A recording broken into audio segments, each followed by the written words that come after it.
Hello students, आज हम लोग पढ़ेंगे इलेक्ट्रिक पोटेंशियल एंड कैपेसिटेंस, जो हम लोग का चैप्टर है सेकंड क्लास 12th का, उसके बारे में। और उस पे जो टॉपिक है आज का हमारा वो होगा electrical potential energy of a system of 2 point charges end of electric potential in an electrostatic field. यानी कि जो हम लोग का चैप्टर है वो है इलेक्ट्रोस्टैटिक विभव और धारिता। और जो आज हम लोग को विषय है, जो हमारा आज के पढ़ने का टॉपिक है, वो है इलेक्ट्रोस्टैटिक क्षेत्र में दो बिंदु आवेशों और विद्युत द्विध्रुव की प्रणाली की विद्युत स्थिति ऊर्जा। ठीक है, तो हमें स्थितिज ऊर्जा निकालना सीखना है, यानी कि पोटेंशियल एनर्जी निकालनी सीखनी है। तो पोटेंशियल एनर्जी को निकालते हुए ही हम लोग पोटेंशियल तक पहुंचे थे। अगर आपको अपने पिछले लेक्चर्स याद हो, वहां पर क्या किया गया था? वहां पर सबसे पहले वर्क डिफाइन किया गया था, एक्सटर्नल वर्क। और वो एक्सटर्नल वर्क जो होता है इलेक्ट्रिक फील्ड में स्टोर हो जाता है या उस चार्ज में स्टोर हो जाता है एज अ पोटेंशियल एनर्जी। कुछ याद आया? मैं सिर्फ थोड़ा सा रिवाइज कराने की कोशिश कर रहा हूं कि उससे कनेक्ट करके अगर हम लोग पढ़ेंगे तो आगे सीखना आसान होगा। तो अगर याद नहीं आ रहा तो मैं इसको थोड़ा सा एक्सप्लेन कर देता हूं। देखिए कि मान लीजिए कि कोई आपके पास एक चार्ज है जिसको कि आप मूव करा रहे हैं इस पॉइंट से इस पॉइंट तक। ठीक है, और यहां पर इस पॉइंट से इस पॉइंट तक ले जाने में एक चार्ज के अराउंड, ठीक है, मान लीजिए यहां पर एक चार्ज है Q और उसकी वजह से है इलेक्ट्रिक फील्ड, उसकी वजह से है इलेक्ट्रिक फील्ड। अब इस इलेक्ट्रिक फील्ड में एक चार्ज को इस पॉइंट से इस पॉइंट तक ले जाने में अगर आपको एक्सटर्नल वर्क करना पड़ा, तो वो एक्सटर्नल वर्क जो आपने किया, जो आपके द्वारा किया गया कार्य था, वो इसकी स्थितिज ऊर्जा के रूप में स्टोर हो जाएगा। ठीक है, यानी कि आपने जो भी एक्सटर्नल वर्क किया वो जाकर इस चार्ज में as a potential energy store हो जाएगा। क्लियर? बात समझ पे आई? यानी कि अगर हम लोग क्या निकाल लें कि ये चार्ज है, इसको इस पॉइंट ए से इस पॉइंट बी तक मूव कराया गया, और जितना भी मूव कराने में एक्सटर्नल वर्क करना पड़ा वो अगर हम लोग फाइंड कर लें, तो जो एक्सटर्नल वर्क होगा वो बराबर हो जाएगा पोटेंशियल एनर्जी के, इस चार्ज की पोटेंशियल एनर्जी के, जब ए से बी तक उसको लाया गया है। ठीक है, तो ये चीज याद आई। यानी कि हम लोग ये कह सकते हैं कि अगर वर्क डन हमें निकालना, तो वर्क डन हमारा निकल कर आएगा इस पॉइंट और इस पॉइंट पर कितना पोटेंशियल है। ठीक है, आप वी ए से वी बी तक ला रहे हैं, यानी कि V B minus V A अगर कर दे तो मिल जाएगा हम लोग को पोटेंशियल डिफरेंस। और अगर चार्ज क्यू मूव करा रहे थे तो ये निकल कर आ जाएगा वर्क डन। इतना वर्क डन करना पड़ेगा इस चार्ज में, एक एक्सटर्नल एजेंसी को या एक्सटर्नल एजेंट को वर्क करना पड़ेगा इस चार्ज क्यू में, इतना Q into V B minus V A, जहां पर वी बी है इस पॉइंट बी का पोटेंशियल, और ये जो यहां वी ए है वो है इस पॉइंट ए का पोटेंशियल। तो हम क्या करते हैं, पोटेंशियल डिफरेंस निकाल लेते हैं, और उस पोटेंशियल डिफरेंस में जिस चार्ज को मूव कराते हैं उसको कर देते हैं मल्टीप्लाई, तो हमारा वर्क डन निकलकर आ जाता है। तो जो भी हम लोग ने पहले पढ़ा था वहां से ये चीजें निकलकर आई हैं, इसको अब आपको याद रखना है। यानी कि कभी भी आपसे किसी फील्ड में, किसी एक्सटर्नल फील्ड में कहा जाए कि इस पॉइंट पर किसी चार्ज को लाना है, तो कहां से लाना है वो पता करिए। यहां पर लाना है तो इस पॉइंट पे कितना पोटेंशियल है वो पता करिए, कहां से लाना है उसका पोटेंशियल पता करिए, जिस चार्ज को मूव कराना है उसकी बात करिए, और जो वर्क होगा या वर्क डन जो होगा हमारा वो हो जाएगा चार्ज इंटू पोटेंशियल डिफरेंस। ठीक है, और ये जो पोटेंशियल डिफरेंस है वो किसके बराबर हो जाएगा? V B minus V A के। ठीक है, तो ये निकल कर आ जाता है हम लोग का वर्क डन। ठीक है, क्लियर यहां तक? तो इसी चीज को हमें ध्यान में रखना है, और वीए क्या है, वीबी क्या है, क्यू क्या है, डब्ल्यू क्या है, इसको ध्यान में रखना है। अब जैसे मैंने बताया कि वर्क डन जो एक्सटर्नल एजेंट करता है इस चार्ज में, इसको यहां से यहां तक मूव कराने में, वो इस चार्ज में स्टोर हो जाता है एज अ पोटेंशियल एनर्जी। यानी कि अगर लिखना चाहे तो इस वर्क डन को लिखा जा सकता है पोटेंशियल एनर्जी के बराबर, यानी कि U के बराबर लिखा जा सकता है। ठीक है, और U ये कैसा है, पोटेंशियल एनर्जी चेंज हो रही है, कहां से कहां तक चेंज हो रही है, ये यहां से यहां तक जाने में ये चेंज हो रही है। तो इसको हम लोग क्या लिख सकते हैं कि ये एक तरीके से चेंज इन पोटेंशियल एनर्जी भी है। इसको आप चाहे तो ऐसे लिखें या फिर ऐसे लिख सकते हैं, ए से बी तक ले जाने में जो एनर्जी इंक्रीज हुई वो इतनी है। ठीक है, तो बस कभी भी आपको पोटेंशियल एनर्जी निकालने के लिए कह दे सिस्टम ऑफ चार्जेस की, तो आपको इंडिविजुअल चार्ज में कितना वर्क करना पड़ा वो निकालिए और सारे वर्क को आप ऐड कर दीजिए। फिर से सुनिए, मान लीजिए कि आपके पास एक चार्ज है जिसको कि आप मूव कराकर ला रहे हैं इंफिनिटी से इस पॉइंट पर। तो आप जब इंफिनिटी से इस पॉइंट पर लेकर आएंगे तो इस इंफिनिटी में कितना पोटेंशियल है वो पता करिए। इस पॉइंट मान लीजिए कि P है, इस P पॉइंट पर कितना पोटेंशियल है, मान लीजिए V है, और चार्ज जो मूव करा रहे हैं वो Q है। तो अगर मैं पूछूं कि कितना वर्क डन करना पड़ा, तो सिंपल आप क्या करेंगे, W is equal to Q into potential difference कहां तक लाए हैं, V कहां से लाए हैं, 0 से, और ये यानी कि QV ये निकल कर आ गया। इसको यहां पर लाने में जब इस P पॉइंट पर पोटेंशियल था V, ठीक है, किसी वजह से इस P पॉइंट पर पोटेंशियल अगर V था तो हमें इतना वर्क करना पड़ा। ठीक है, और यही क्या हो जाएगा, इस चार्ज में स्टोर्ड पोटेंशियल एनर्जी के बराबर हो जाएगा। क्लियर? तो आपको सिंपली ये चीज ध्यान रखनी है, यहीं से आप पोटेंशियल एनर्जी हमेशा फाइंड करेंगे, जहां से ला रहे हैं, जहां तक ला रहे हैं और जिसको ला रहे हैं, इनका आप डिफरेंस लीजिए और उसको मल्टीप्लाई करा दीजिए चार्ज से, तो आपका वर्क डन, एक्सटर्नल एजेंट ने जो वर्क किया है वो निकल के आ जाएगा और वो बराबर हो जाएगा इसकी पोटेंशियल एनर्जी के, उस चार्ज की पोटेंशियल एनर्जी के। ठीक है, तो अब हमें क्या करना है, हमें अपनी जो स्टडी है उसको थोड़ा सिस्टमेटिक चलना है और सबसे पहले हमें पढ़ना है potential energy of a system of charges. निकालना कैसे है वो आपको अब समझ पे आ गया होगा। तो बस इसी चीज को ही ध्यान में रखते हुए जितना भी आज का स्टडी है हम लोग उसको करेंगे। क्लियर? तो देखिए, मान लीजिए कि आपके पास दो चार्जेस हैं, एक Q1 पे रखा हुआ है और दूसरा Q2 पर। ओरिजिन से इसका जो पोजीशन वेक्टर है वो है R1 और Q2 का है R2। ठीक है, जब इस तरीके से है तो इन दो चार्जेस के बीच की जो डिस्टेंस होगी वो हो जाएगा R12। कितना हो जाएगा? R12। क्लियर? ये हमें पता चल गया। अब क्या किया गया, वर्क किया गया। मान लीजिए हमें, क्योंकि वर्क निकालना है, हमें पोटेंशियल एनर्जी बतानी है ना इस सिस्टम की। देखिए दो चार्जेस यहां पर आ रहे हैं, यानी कि इस सिस्टम की हमें क्या करनी है, देखिए तो ये वाला जो चार्ज है, इस चार्ज की जो पोजीशन वेक्टर है ओरिजिन से मान लीजिए वो है R1। ठीक है, कितना है, इसका पोजीशन वेक्टर है R1। क्लियर? अब इसका जो पोजीशन वेक्टर है हमें वो R1 पता चल गया, और तो अगर Q2 का पोजीशन वेक्टर हम निकालें, उसका है पोजीशन वेक्टर Q2 का R2। क्लियर? अब इन Q1 और Q2 के बीच की जो डिस्टेंस हो जाएगी वो हो जाएगी R12। ठीक है, वो हो जाएगी R12, और ये कैसे निकल कर आएगा, ये निकल कर आएगा R1 माइनस R2 से। ठीक है, क्लियर? ये हमें पता चल गया। अब उसके बाद देखिए, जब इस चार्ज को यहां पर लाया गया, ठीक है, सपोज करिए यहां पर इस जगह पर कोई चार्ज मौजूद नहीं है। ठीक है, जैसा ही आपको सिस्टम दिखाई दे रहा है यहां पर, इसका सिस्टम अगर हम बनाएं, इस जगह पर मान लीजिए इस जगह पर बनाएं और इस Q1 चार्ज को ला रहे हैं इंफिनिटी से। कहां से ला रहे हैं? इंफिनिटी से लेकर अगर आ रहे हैं हम लोग। क्लियर? अब इंफिनिटी से जब इसको लेकर आ रहे हैं तो ला रहे हैं इस पॉइंट पर, इस पॉइंट पर ला रहे हैं Q1 को। जैसा ही सिस्टम है मैं बिल्कुल वैसा ही बनाने की कोशिश करूंगा। तो इसको हम ला रहे हैं कहां से?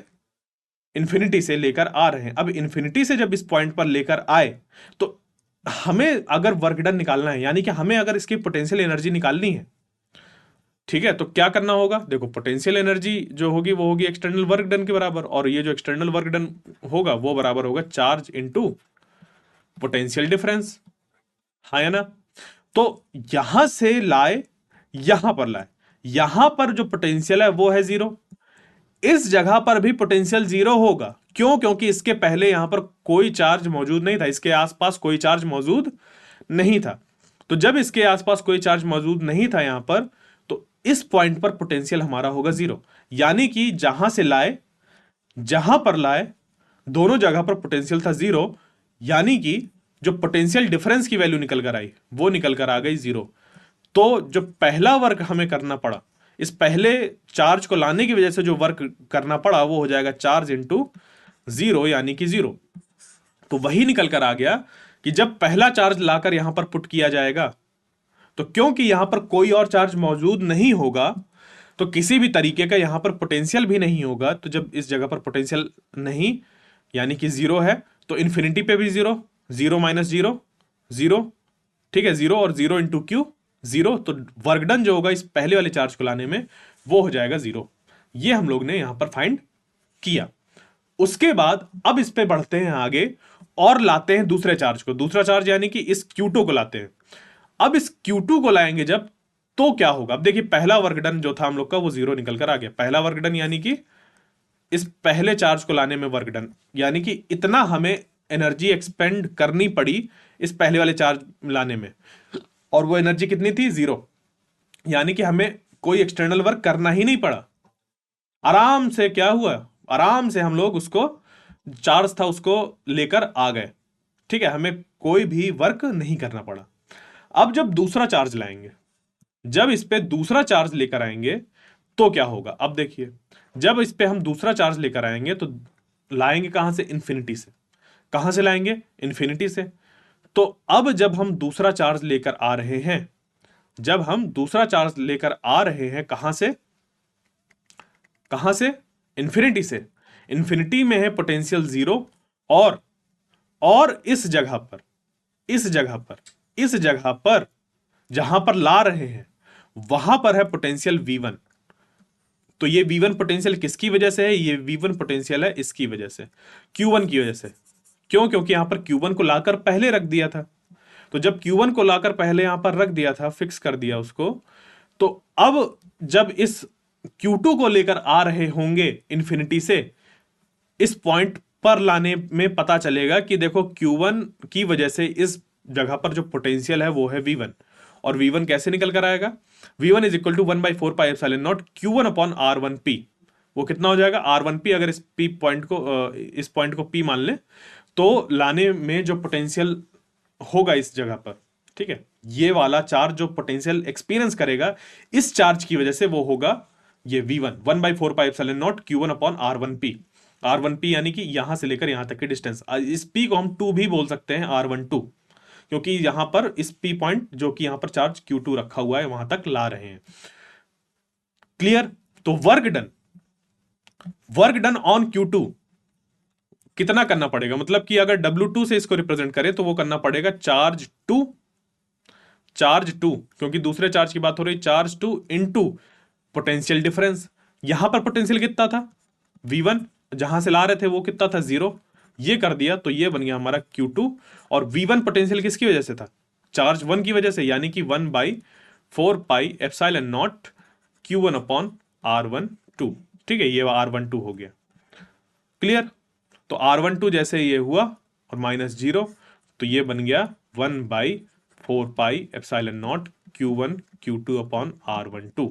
देखा, ये वर्क डन हो गया कितना? जब हम चार्ज Q2 को ला रहे हैं इन्फिनिटी से इस P पॉइंट पर, जो कि R12 डिस्टेंस पे है इस Q1 से, तो इतना हमें वर्क करना पड़ा W2।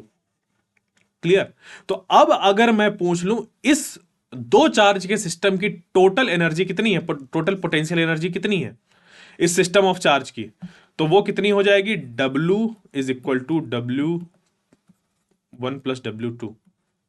ठीक है, इतनी हो जाएगी टोटल एनर्जी किसकी? इसकी। यानी कि W is equal to zero. W1 कितना था? जीरो था। पहले चार्ज को लाने में कोई वर्क नहीं करना पड़ा। क्यों? क्योंकि इसको यहां पर रिपेल करने वाला कोई नहीं था, एक तरीके से कह सकते हैं, किसी तरीके का यहां पर पोटेंशियल ही नहीं था। तो ये पहला वर्क डन हो गया जीरो। दोबारा वाला जो हुआ वो हो गया 1/4πε0 Q1 Q2 अपॉन R12। यहां तक बात समझ पे आई? और ये यहां पर निकल कर आ गया है वर्क डन ऑन Q2। ये निकल कर आ गया। ठीक है, क्लियर? कैसे निकल कर आया वो बता दिया, हमें क्या याद रखना है, ये चीज ध्यान रखनी है। अब इसी में सिस्टम ऑफ चार्जेस है ना, तो हम एक और चार्ज मान लीजिए ले आए। अगर इस पे हम एक और चार्ज को इंक्लूड करते हैं, ठीक है, पहली बात तो ये पोटेंशियल एनर्जी का जो एक्सप्रेशन आया वो वही निकल कर आ जाएगा जो अभी हमने निकाल कर दिखाया, वर्क डन, क्योंकि एक्सटर्नल वर्क डन के बराबर ही पोटेंशियल एनर्जी होती है इस सिस्टम की। तो यू इतना निकल कर आ गया। और साथ ही में ये बात भी हमें ध्यान रखनी है कि जो ये चार्जेस हैं इनको आप चाहे पहले Q2 को लाइए चाहे पहले Q1 को लाइए, फिर उसके बाद मान लीजिए कि पहले आप, अभी जैसे सिचुएशन थी कि पहले Q1 लेकर आए फिर Q2 लेकर आए, तो इतनी पोटेंशियल एनर्जी हमें पता चली। इसी में प्रश्न उठता है कि क्या हम पहले इसको ला सकते हैं फिर इसको ला सकते हैं? बिल्कुल, आप पहले इसको लाइए फिर इसको लाइए, और इनके बीच का अगर डिस्टेंस इतना है, बाकी चीजें मतलब सेम है, आप पहले इसको ला रहे हैं बाद में इसको ला रहे हैं, तब भी इतनी ही पोटेंशियल एनर्जी होगी। क्योंकि जो हमारा वर्क डन होता है इलेक्ट्रोस्टैटिक फील्ड के केस में, वहां पर जो वर्क है वो है पाथ इंडिपेंडेंट। क्या है? पाथ इंडिपेंडेंट है, वो पाथ पर डिपेंडेंट नहीं होता। ठीक है, तो पाथ इंडिपेंडेंट है हमारा वर्क इलेक्ट्रोस्टैटिक फोर्स के केस में। ये सिर्फ डिपेंड करता है पोजीशन पर, ठीक है, लोकेशन पर, कि चार्जेस कहां पर रखे हुए हैं, कैसे लाए गए हैं ये मैटर नहीं करता। यानी कि इन्फिनिटी से आप लाते हुए इसको यहां तक ले जाइए, फिर यहां तक ले जाइए, फिर यहां घुमाकर Q2 को यहां ले आइए, Q1 को ले जाने में इसको आप ऐसे क्रॉस कराइए, ऐसे घुमाइए, खूब इधर ले जाइए, फिर ले जाकर यहां पर ले जाएंगे। अगर फाइनली इस तरीके का स्ट्रक्चर बना तो पोटेंशियल एनर्जी इतनी ही होगी, नो मैटर आप कितना ज्यादा उसको मूव करा कर ला रहे हैं, किस पाथ से ला रहे हैं, कोई फर्क नहीं पड़ता। क्लियर? तो इलेक्ट्रोस्टैटिक फील्ड के केस में जो वर्क होता है वो पाथ इंडिपेंडेंट होता है, वो डिपेंड करता है सिर्फ और सिर्फ लोकेशंस पर, चार्जेस की लोकेशंस पर, कि चार्जेस किस किस जगह पर मौजूद हैं। ठीक है, यहां तक क्लियर हो गया? अब चलते हैं आगे, और इसी में जैसा कहा था कि एक और चार्ज को अगर पुट करते, अगर एक और चार्ज को ले आए, देखिए ये वाला सिस्टम तो था ही हमारे पास Q1 Q2, और इनकी वजह से जो एनर्जी थी, देखिए पहले वाले चार्ज को लाने में कितना वर्क करना पड़ा था? 0।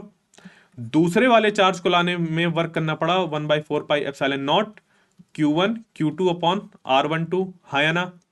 अब जब इस तीसरे चार्ज को लाया जाएगा इंफिनिटी से, जहां पर इंफिनिटी का पोटेंशियल 0 है, और यहां पर कितना पोटेंशियल है अब हमें वो फाइंड करना पड़ेगा। क्योंकि W3 जो होगा तीसरा वर्क डन, यानी कि तीसरे चार्ज को लाने में, वो होगा Q3 इंटू पोटेंशियल डिफरेंस। और पोटेंशियल डिफरेंस यानी कि इस पॉइंट पर पोटेंशियल मान लीजिए कि V है, ठीक है, इस पॉइंट पर, या VP मान लीजिए, इस पॉइंट पर, इस P पॉइंट पर जो पोटेंशियल है वो है VP। वो कहां से आ रहा है? इंफिनिटी से, यानी 0 से। तो VP कितना होगा अगर हमें वो पता चल जाए तो हमारा काम बन जाए, क्योंकि अब बचा तो सिर्फ इस पे यही ना, इंटू VP। तीसरे चार्ज को लाने में कितना वर्क करना पड़ेगा? तो देखिए यहां पर जो VP होगा इस Q1 की वजह से भी होगा और Q2 की वजह से भी होगा। यानी कि VP का एक्सप्रेशन जो निकल कर आएगा, VP का, ये इस चार्ज की वजह से निकल कर आएगा, जो कि हो जाएगा 1/4πε0 Q1 अपॉन R13। ठीक है, इसको मैं दोबारा लिख दूं अगर, तो ये हो जाएगा 1/4πε0 Q1, 1 की वजह से इस चार्ज 3 जहां पर रखा हुआ है वहां तक की डिस्टेंस ले रहे हैं हम, तो ये निकल कर आ गया V1 मान लीजिए। ठीक है, V13 मान लीजिए कि पोटेंशियल 1 की वजह से 3 पर, या फिर इसको ये लिख सकते हैं V31, potential at 3 due to 1। उसके बाद V32 जब निकलेगा, यानी कि पोटेंशियल एट 3 ड्यू टू 2, तो ये हो जाएगा 1/4πε0 Q2 अपॉन R23। ठीक है, R23, अगर आप इसको लिखना चाहे तो 23 लिख सकते हैं। मैं पहले भी कई बार कह चुका हूं, ये हमारे ऊपर डिपेंड करता है कि हम इसका कैसा नोटेशन ले रहे हैं। तो देखिए यहां पर ये क्या हो गया कि पोटेंशियल दूसरे चार्ज की वजह से, सेकंड चार्ज की वजह से, Q2 की वजह से Q3 पर, और ये पोटेंशियल पहले चार्ज की वजह से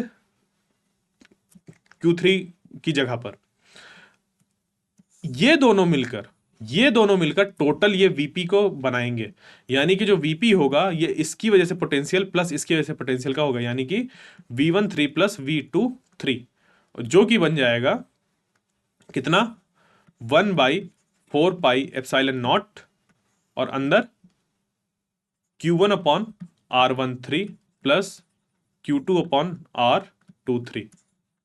ठीक है, ये क्लियर। तो 1/4 pi epsilon not Q1/R13 plus Q2/R23, ये हो गया पोटेंशियल इस P पॉइंट पर इन दो चार्जेस की वजह से। तो अब इसको यहां पर हम पुट कर देंगे, क्योंकि हम यहां से निकाल कर आए हैं कि वर्क डन निकालने के लिए तीसरे चार्ज को लाने में जितना वर्क करना पड़ेगा वो होगा Q3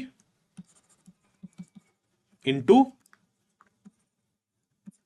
वीपी यानी कि ये, तो 1/4 pi epsilon not Q1/R13 plus Q2/R23। बस इसका हमें कर देना है क्या, मल्टीप्लाई।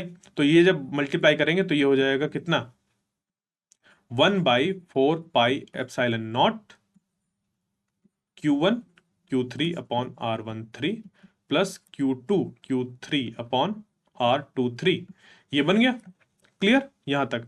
तो ये क्या हो गया, ये हो गया जब इस पर्टिकुलर चार्ज Q3 को ला रहे थे तो ये इतना वर्क हो गया।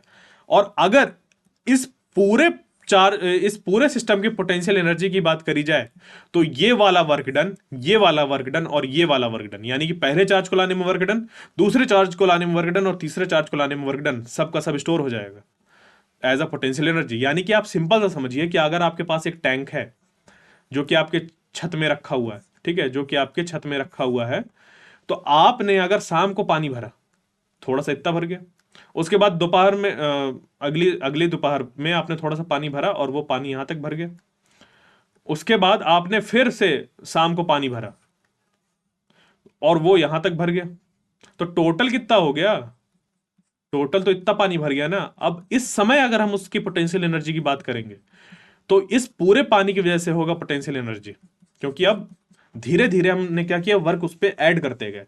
यहां पर जो मोटर लगी रहती है, पंप लगा रहता है ना, मोटर पंप लगी रहती है, उसको जब आप चालू करते हैं तो इलेक्ट्रिसिटी से वो एनर्जी कन्वर्ट करती है और काइनेटिक एनर्जी जाकर पोटेंशियल एनर्जी में स्टोर हो जाती है। वो पोटेंशियल एनर्जी अब धीरे धीरे एडअप होती रहती है और बहुत ज्यादा हो जाता है। इसी तरीके से डैम्स वगैरह भी काम करते हैं, ठीक है, कि वहां पर धीरे धीरे पानी इकट्ठा होता रहता है और डैम्स बहुत ऊंचे ऊंचे होते हैं और उनमें पानी यहां तक लेवल तक भर जाता है और फिर उनको जब नीचे से ऐसे खोला जाता है तो बहुत बहुत ही ज्यादा काइनेटिक एनर्जी के साथ पानी रिलीज होता है। यानी कि धीरे धीरे करके पोटेंशियल एनर्जी बिल्डअप कर ली गई। तो सिंपली यहां पर ये इस केस पे भी है कि पहला चार्ज लाए इतना वर्क करना पड़ा, दूसरा चार्ज लाए इतना करना पड़ा, तीसरा चार्ज लाए इतना करना पड़ा। अब अगर इस पूरे सिस्टम की पूछी जाएगी तो सबको एडअप करना पड़ेगा, सबको एडअप करना पड़ेगा, ठीक है। तो जब सबको एडअप करेंगे तो कितना हो जाएगा, यहां पर हम लोग का W is equal to W1 plus W2 plus W3, यानी कि W1 तो 0 है और W2 हो जाएगा 1/4 pi epsilon not Q1 Q2/R12। इसको अगर मैं कॉमन ले लूं तो इसकी वजह से बचेगा ये Q1 Q2/R12, फिर इनकी वजह से W3 भी तो आएगा, उसका 1/4 पाई एप्सिलॉन, वही कॉमन लिया यहां पर, ये आ गया Q1 Q3/R13 plus Q2 Q3/R23, इतना आ गया। और जो कि ये इस पोटेंशियल एनर्जी के बराबर हो जाएगा, इस सिस्टम की पोटेंशियल एनर्जी के बराबर, और ये निकल कर आ गया ये पोटेंशियल एनर्जी। क्लियर। तो आपको क्या ध्यान रखना है potential energy of a system of charges निकालने के लिए, वर्क डन का फॉर्मूला, वर्क डन का फॉर्मूला, जिस चार्ज को ला रहे हैं, जहां से ला रहे हैं उसका पोटेंशियल, जहां पर ला रहे हैं उसका पोटेंशियल, और जहां पर ला रहे हैं वो पोटेंशियल माइनस जहां से ला रहे हैं वो करिए, तो पोटेंशियल डिफरेंस निकल कर आ जाएगा, इनटू जो चार्ज लेकर आ रहे हैं उससे कर दीजिए, तो हमें वर्क डन मिल जाएगा एक्सटर्नल एजेंसी की वजह से। वही स्टोर होता है एज अ पोटेंशियल एनर्जी उस सिस्टम पर, ठीक है। तो इस तरीके से हमारा जो भी है सिस्टम ऑफ चार्जेस का पोटेंशियल एनर्जी निकलकर आ जाएगा, ठीक है। और एक चीज, जो ये पोटेंशियल एनर्जी का एक्सप्रेशन निकल कर आया है, ये रिप्रेजेंट करता है इस कॉन्फ़िगरेशन की पोटेंशियल एनर्जी को, ना कि इसको कैसे बनाया गया है।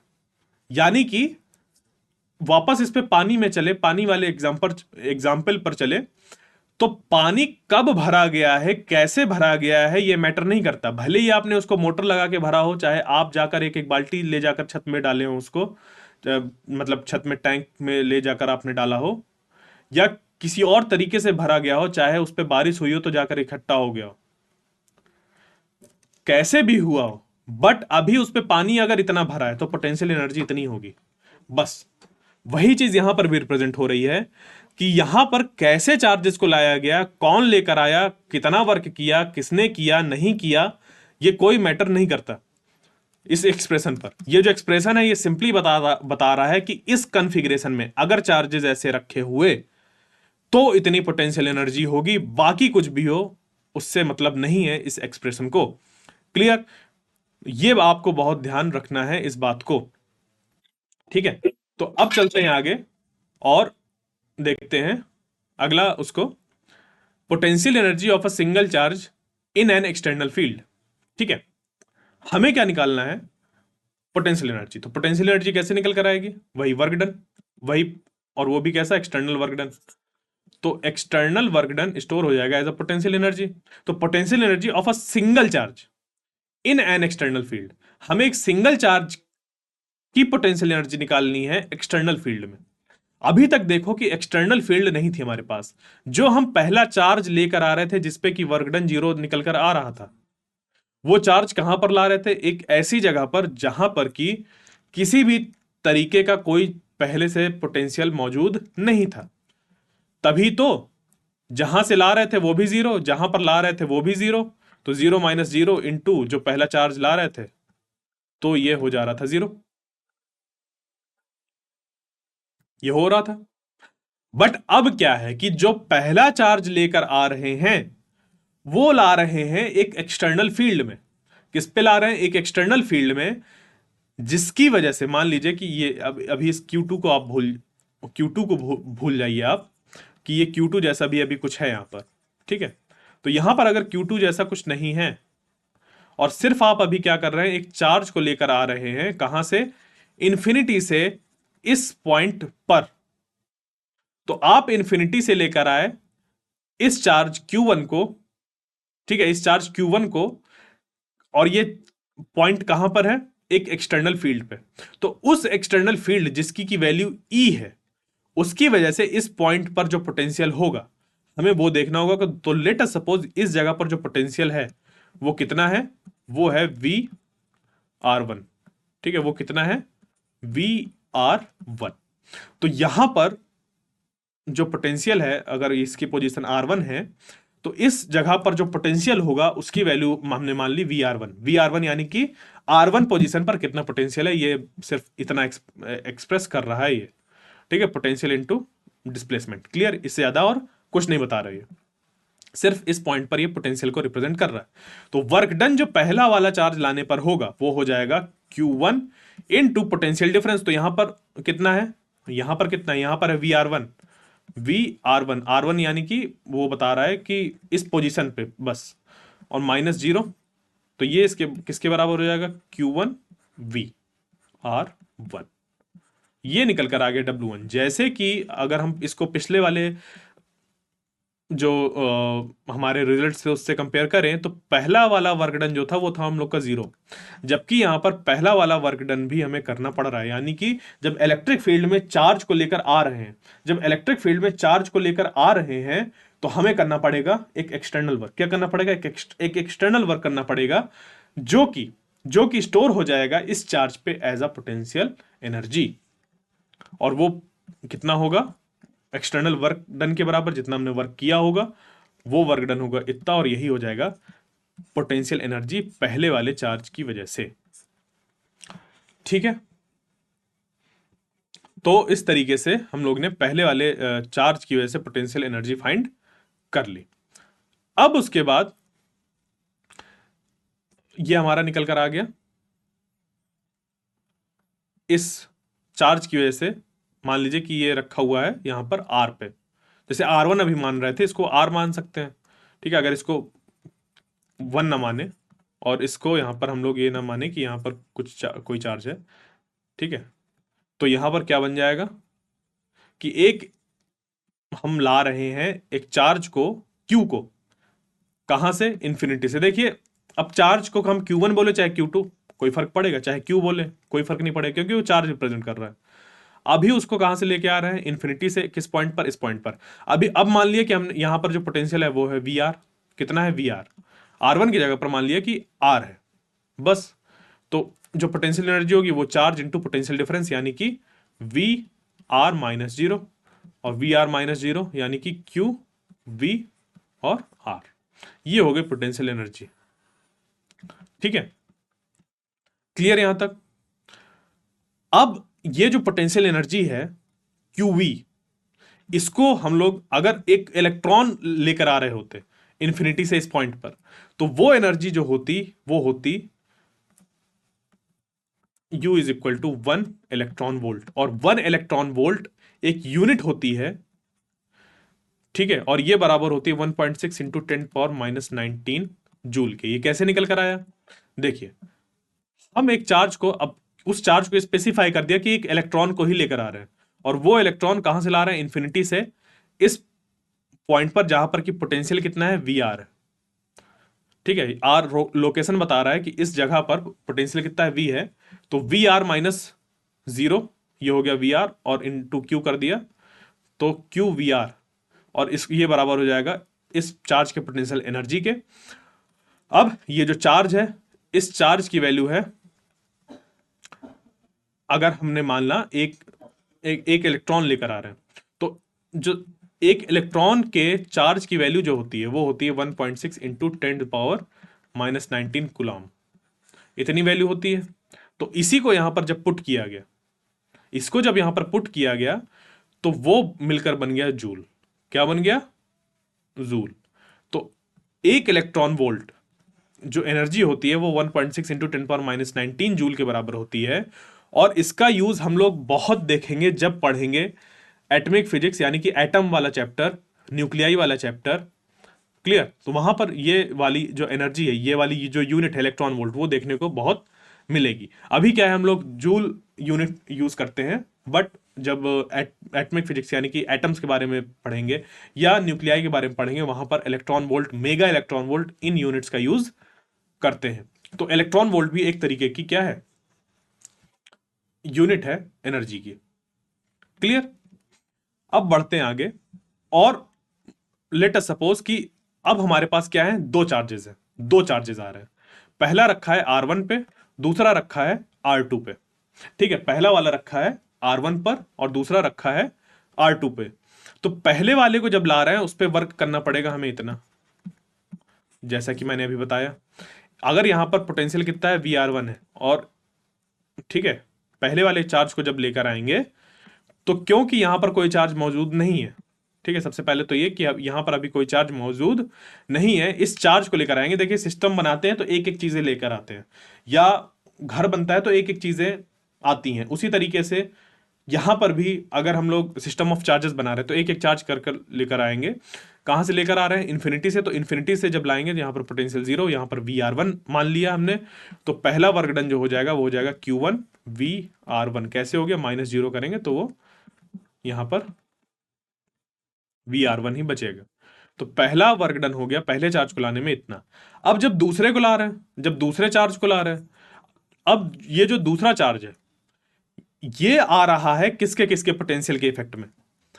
पहला तो ये इलेक्ट्रिक फील्ड की वजह से, यानी कि उसको अगर नाम दिया जाए तो वी आर टू दे सकते हैं, और दूसरा इस Q1 की वजह से, तो Q1 की वजह से जो यहां पर पोटेंशियल होगा वो हो जाएगा V12, अगर नाम देना हो तो 1/4πε0, ठीक है, 1/4πε0 Q1/R। क्लियर, ये हमने इसकी वजह से पोटेंशियल लिख लिया। तो इस यहां पर इस पॉइंट पर टोटल पोटेंशियल कितना हो गया, वो हो गया VR2 प्लस V12, यानी कि VR2 plus 1/4 4 pi epsilon not Q1 upon R। इतना टोटल पोटेंशियल हो गया। ठीक है, समझ गए? आ गई बात यहां पे समझ पे। तो अब क्या करना है, दूसरे चार्ज को जब ला रहे हैं Q2 को, तो उस पर कितना वर्क डन करना पड़ेगा? सिंपल सी बात, Q2 इंटू पोटेंशियल डिफरेंस। तो इस पॉइंट पर पोटेंशियल कितना है? इतना है। तो VR2 प्लस V12 माइनस 0। कहां से ला रहे हैं? 0 से ला रहे थे, तो ये हो गया। और Q2 VR2 जो होगा, VR2 वैसा का वैसे ही लिखा रहेगा, VR2 प्लस, और ये जो V12 होगा इसकी जगह पर आ जाएगा 1/4 pi epsilon not Q1 upon R minus 0। तो ये यहां पर 0 हट जाएगा और ये आ जाएगा। यानी कि दूसरे चार्ज को लाने में इतना वर्क करना पड़ा। तो इस सिस्टम की जहां पर कि दो चार्जेस रखे हुए हैं, तो उसकी जो स्थितिज ऊर्जा होगी पूरी, इस पूरे सिस्टम की, जब दो चार्जेस को एक एक्सटर्नल फील्ड में रखा गया तो W1 प्लस W2 करना पड़ेगा। तो जब W1 प्लस W2 करेंगे तो W1 तो इतना है, तो टोटल वर्क हो जाएगा W1 प्लस W2। तो आइए अगली स्लाइड पे इसको देखते हैं। तो ये जो हुआ दूसरे चार्ज को लाने में ये तो वर्क हुआ इस इलेक्ट्रिक फील्ड की वजह से, के पोटेंशियल की वजह से, और ये वाला हुआ इस चार्ज की वजह से। यानी कि W2 जो है वो इन दोनों का सम अप हो जाएगा, वही जो अभी मैंने दिखाया था, VR2 plus Q2 upon 1/4 pi epsilon not R12। ये W2 हो गया। तो W2 और W1 को ऐड करेंगे, जो कि हो जाएगा टोटल वर्क डन, यानी कि टोटल पोटेंशियल एनर्जी। तो ये निकल कर आ गई पोटेंशियल एनर्जी किसकी? Potential energy of a system of two charges in an external field. जब हमने दो चार्जेस को एक एक्सटर्नल इलेक्ट्रिक फील्ड में पुट किया है, उस केस में जो पोटेंशियल एनर्जी निकल कर आई है इस पूरे सिस्टम की, वो इतनी होगी।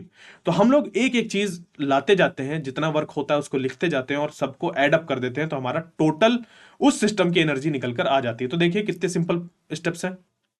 आप एक एक चार्ज को लाने में एनर्जी कितनी है या कितना वर्क किया आपने, वो पता कर लीजिए, उनको सम अप कर दीजिए, तो टोटल पोटेंशियल एनर्जी के बराबर निकलकर आ जाएगा। तो इस तरीके से ये जो फॉर्मूले बने हैं, इनका जो डेरिवेशन है वो भी कैसा है, एक कॉन्सेप्ट को लेकर बना है। कॉन्सेप्ट क्या है हम लोग का? कॉन्सेप्ट ये है कि कभी भी हमें पोटेंशियल एनर्जी निकालनी होगी तो हमने निकालना होगा एक्सटर्नल एजेंसी की वजह से वर्क डन, जो कि बराबर होगा जिस चार्ज को ला रहे हो और जहां ला रहे हो माइनस जहां से ला रहे हो। अब जहां से ला रहे हो अगर वो इन्फिनिटी तो यहां पर 0 हो जाएगा, और जहां पर ला रहे हो अगर उसकी कोई वैल्यू दी है तो वो हो जाएगी, नहीं है तो वो भी 0 हो जाएगा। ठीक है, तो ये आपको हमेशा ध्यान रखना है।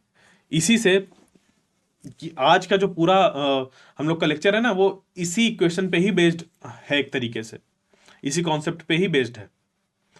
ठीक है, अब बढ़ते हैं आगे और अब पढ़ेंगे potential energy of a dipole in an external field. यानी कि एक हमने डाइपोल को एक्सटर्नल फील्ड में प्लेस किया तो कितनी पोटेंशियल एनर्जी होगी। तो इसके लिए आप जरा ध्यान करिए उस लेक्चर को जहां पर कि हम लोग ने पढ़ा था कि जब एक डाइपोल को एक्सटर्नल फील्ड में रखते हैं तो जो फील्ड होती है, जो इलेक्ट्रिक फील्ड होती है, वो इस डाइपोल पर लगाती है एक टॉर्क। याद आया? और वो जो टॉर्क का एक्सप्रेशन था वो था PE साइन थीटा। यानी कि इसके मैग्नीट्यूड की बात करें तो ये जो टॉर्क लग रहा है वो है इतना PE साइन थीटा, जहां पर कि P है डाइपोल मोमेंट और वो होता है Q2A के बराबर, जहां पर कि Q है इस डाइपोल मोमेंट में दोनों में से किसी भी एक चार्ज का मैग्नीट्यूड, और जो 2A है वो इन दो चार्ज के बीच की डिस्टेंस है, Q और माइनस Q के बीच की डिस्टेंस है। तो डाइपोल मोमेंट क्या होता है? डाइपोल मोमेंट हमारा एक ऐसा अरेंजमेंट होता है, एक ऐसा सिस्टम होता है दो इक्वल एंड अपोजिट चार्जेस का, जो कि सेपरेट आउट हुए होते हैं थोड़े से डिस्टेंस के साथ। ठीक है, तो चार्ज इंटू 2A ये बन गया डाइपोल मोमेंट, और इलेक्ट्रिक फील्ड है जो कि एक्सटर्नल इलेक्ट्रिक फील्ड लगाई गई है। इसी को अगर हम, इस टाउ को अगर हम लिखना चाहें वेक्टर नोटेशन में, तो ये टाउ हो जाएगा P क्रॉस E। ठीक है, ये हो जाएगा tau is equal to P cross E। ठीक, क्लियर। तो ये है हम लोग के पास कि जब हम एक डाइपोल को एक एक्सटर्नल इलेक्ट्रिक फील्ड में प्लेस करते हैं तो उस एक्सटर्नल इलेक्ट्रिक फील्ड में डाइपोल होने की वजह से, और डाइपोल में क्योंकि दो इक्वल एंड अपोजिट चार्जेस होते हैं, तो यहां पर भी इन चार्जेस पे लगता है फोर्स। इलेक्ट्रिक फील्ड अगर इधर है तो इस पे लगेगा फोर्स इधर, इस पे लगेगा इस पे फोर्स इधर, जिसकी वजह से यहां पर जनरेट होता है कपल, क्योंकि ये जो फोर्स लगते हैं वो भी इक्वल एंड अपोजिट नेचर के होते हैं और with different line of action. ठीक है, यहां पर जो लाइन ऑफ एक्शन होता है इनका डिफरेंट डिफरेंट होता है, जिसकी वजह से यहां पर जो एक टॉर्क होता है वो एक मतलब कपल के फॉर्म में जनरेट होता है। ठीक है, क्लियर यहां तक। तो बस अब इसी में हमें एक और चीज को एनालाइज करना है, और वो ये है कि अगर इलेक्ट्रिक फील्ड इधर है, डाइपोल मोमेंट इधर है, और ये डाइपोल ऐसे रखा हुआ है, तो इस डाइपोल की पोटेंशियल एनर्जी कितनी होगी। यानी कि अगर हम देखिए बात करें कुछ इस तरीके से कि अभी ये ऐसा रखा हुआ है और इसको मैं किसी तरीके से ऐसे रखूं, ऐसे रख दूं, माइनस इधर और प्लस इधर, तो क्या किया होगा मैंने क्योंकि देखो इलेक्ट्रिक फील्ड इस पे फोर्स इस तरफ लगा रही है और ये इलेक्ट्रिक फील्ड इस माइनस क्यू पे फोर्स इधर लगा रही है, तो मैंने या फिर जो एक्सटर्नल एजेंट है उसने क्या किया होगा, उसने ये जो टॉर्क एक्ट हो रहा है इस टॉर्क के अगेंस्ट एक एक्सटर्नल टॉर्क लगाया होगा, जो कि इसको इस डायरेक्शन पे में रोटेट कर दिया होगा, जो कि इसको इस डायरेक्शन में रोटेट कर दिया होगा, समझे, जिससे कि ये इधर आ गया। यानी कि यहां पर भी एक एक्सटर्नल टॉर्क एक्ट होगा जो इसको रोटेट करेगा थीटा डिग्रीज, और वो बन जाएगा हमारा एक वर्क डन एक्सटर्नल टॉर्क की वजह से, और वो स्टोर हो जाएगा एज अ पोटेंशियल एनर्जी इस डाइपोल की। तो टॉर्क तो हमें पता है कि इतना लगता है। अब जो एक्सटर्नल टॉर्क लगता है वो लगता है इस इलेक्ट्रिक फील्ड की वजह से टॉर्क के बराबर हम लोग लगाते हैं इस ऐसा। ठीक है, इस वजह से क्या होगा कि यहां पर किसी भी तरीके का एंगुलर एक्सेलरेशन नहीं होगा और कांस्टेंट एंगुलर वेलोसिटी के साथ ये जो टाउ है वो रोटेट करेगा। यानी कि हमें किसी भी तरीके का एक्सेलरेटिंग सिस्टम नहीं चाहिए इसको पोटेंशियल एनर्जी निकालने के लिए। जो इसका हमारा नोटेशन है ना कि एक्सटर्नल एजेंट द्वारा किया गया जो कार्य है वो उसकी स्थितिज ऊर्जा के रूप में स्टोर हो जाता है, तो बस इसी को हमें यूज करना है। तो अब क्या करेंगे हम लोग, देखिए जो टाउ एक्सटर्नल है, कि मान लीजिए कि जो टाउ एक्सटर्नल है उसको थीटा 0 डिग्री से थीटा 1 डिग्री तक रोटेट कराया गया। मान लीजिए कि कुछ पोजीशन ऐसी थी, इसको थीटा 0 मान लिया, अब इसकी पोजीशन कुछ ऐसी हो गई, तो इलेक्ट्रिक फील्ड और डाइपोल मोमेंट के बीच के जो डायरेक्शन है उसको थीटा 1 बोल दिया गया। जैसे हम लोग इनिशियल और फाइनल पोजीशन बोलते थे, उसी तरीके से यहां पर थीटा 0 और थीटा 1, यानी कि ये हो गया इनिशियल पोजीशन और ये हो गया फाइनल पोजीशन। अब ये क्योंकि डिस्प्लेसमेंट के टर्म्स पे है तो ये डिस्प्लेसमेंट के जैसे हो गया। ठीक है, तो एक्सटर्नल वर्क कितना हो जाएगा हम लोग का, W इज इक्वल टू कहां से, थीटा 0 से कहां तक, थीटा 1 तक, टाउ एक्सटर्नल थीटा, यानी कि ये टाउ हम थीटा की बात कर रहे हैं, टाउ एक्सटर्नल थीटा, ये जो टाउ है वो किसका फंक्शन है, वो फंक्शन है थीटा का, क्योंकि ये होता है ना टाउ हम लोग का, और ये टाउ है इलेक्ट्रिक फील्ड की वजह से, और यही बराबर हम लोग लेकर चलते हैं टाउ एक्सटर्नल के। तो इससे यानी ये क्या हो गया कि टाउ एक्सटर्नल जो है वो पी साइन थीटा के बराबर है, और जो टाउ एक्सटर्नल है वो थीटा पे डिपेंड कर रहा है। इलेक्ट्रिक फील्ड और डाइपोल मोमेंट अगर सेम हुए तो अब हमें यहां से करना है इसको इंटीग्रेशन, तो ये हो जाएगा थीटा 0 थीटा 1, और इसके बाद फिर यहां पर ये जो टाउ एक्सटर्नल है, टाउ एक्सटर्नल की जगह पर रख देंगे PE sine theta d theta, तो ये बन जाएगा यहां पर पीई और integration theta 0 to theta 1 sine theta d theta. अब साइन थीटा का जो इंटीग्रेशन होता है, साइन थीटा का जो इंटीग्रेशन होता है वो होता है माइनस कॉस थीटा। यानी कि सिर्फ इतने की अगर हम बात करें, इतने की अगर बात करें तो इसका जो इंटीग्रेशन है वो है माइनस कॉस थीटा, और कहां से कहां तक, थीटा 0 टू थीटा 1। तो जब इसको यहां पर पुट किया जाएगा तो ये बन जाएगा कॉस थीटा 1 माइनस, फिर माइनस, फिर उसके बाद माइनस कॉस थीटा 0। नहीं समझ पे आया? देखिए माइनस कॉस थीटा है, आप इसका माइनस बाहर ले लीजिए, आप इसका माइनस बाहर ले लीजिए, आपने इसका माइनस बाहर ले लिया।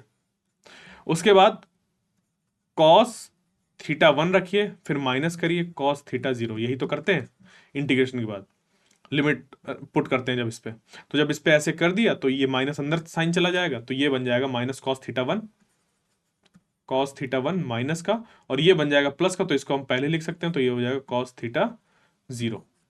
यानी कि इसको लाकर हम लोग इस जगह पर डायरेक्टली पुट कर सकते हैं कि इसके बाद जो अगला स्टेप आएगा वो ये आएगा। कैसे आएगा?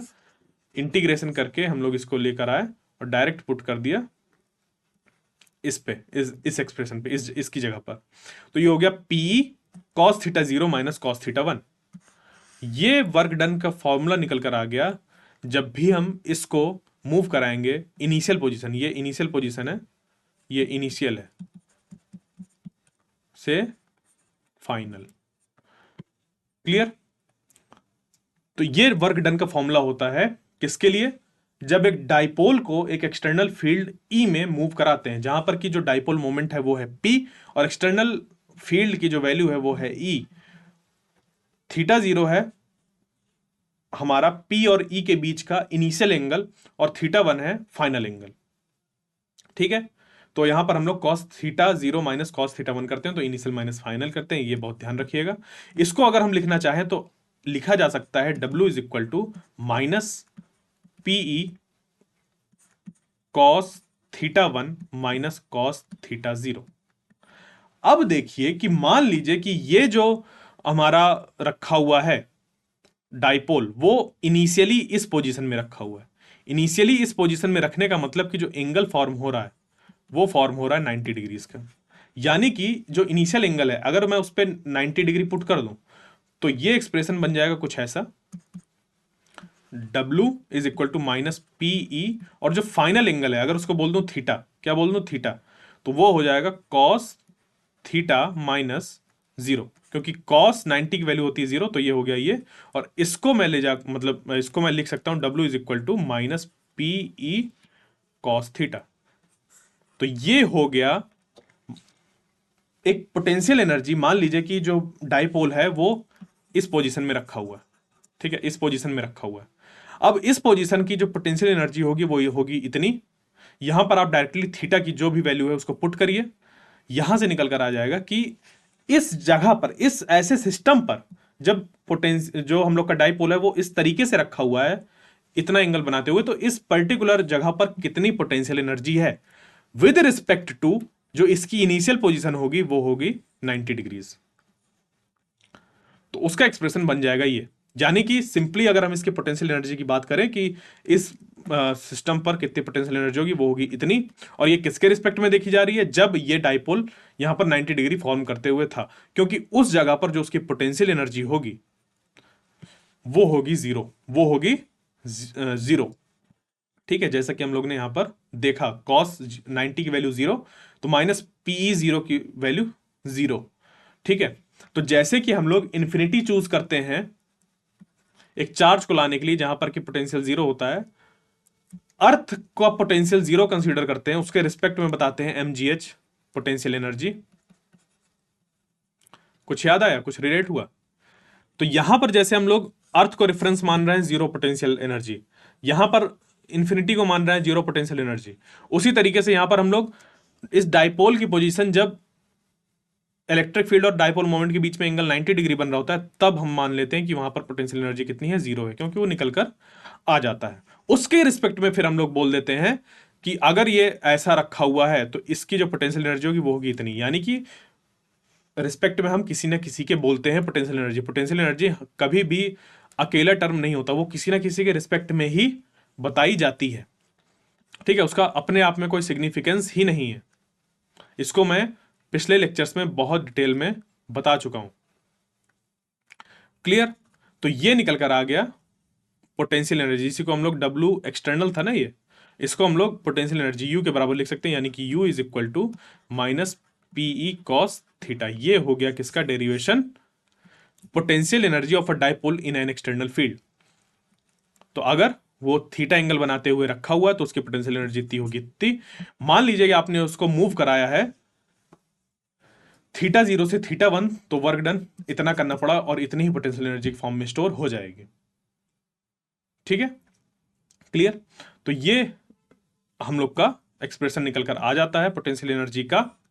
ठीक है, minus PE cos theta, minus होगा यहां पर, ठीक है, इस जगह पर माइनस होगा, U theta is equal to minus PE cos theta, और पी कॉस थीटा को हम लोग लिख सकते हैं माइनस पी डॉट ई, क्योंकि हम लोग जानते हैं A dot B is equal to A B cos theta, जहां पर ए और बी वेक्टर का मैग्नीट्यूड है।